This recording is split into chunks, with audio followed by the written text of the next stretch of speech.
industry ready to have some sort of like a user risk benchmarking score, or is it too early? We need something like that, definitely, because identity is generally the number one entry into an organization, right? And managing that digital identity is difficult as the scope of applications and technology grows. So we need a solution that can bring that all together and have a single point of view.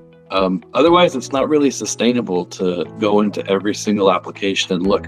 You can if you have an army of people that's all they do, which would be great. I think a lot of CISOs would love that. It's just not the reality of life today. So having something that can tie it all together and give us a user identity risk for each user individually and also as a group is something that would be practical and very useful.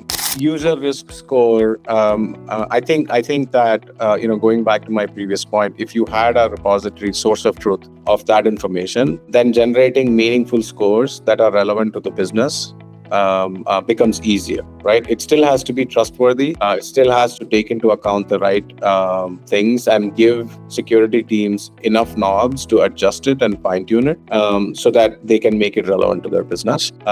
So I think, that's definitely an important consideration. In terms of training solutions, I think training is one vector of user risk and mitigation specifically, right? But there are several other vectors, right? So if you can figure out, for example, 15% of my employees are making the same mistake, you might be able to put guardrails in place to eliminate the issue altogether versus just relying on training. So there are much bigger benefits of having a score and a source of truth of that type of nature. So I see that fundamentally different from training from that regard. Nothing specifically. I think this is a topic that needs to be talked about a lot more in the industry. It's a risk that keeps increasing year to year, and it's also a vehicle and a vector that our adversaries are very much interested in. And so they're thinking about different ways of getting around policies, controls, how to compromise the user, and we need to stay on top of that in the security space also. I mean, I think first of all, Vikrant, thank you for organizing this.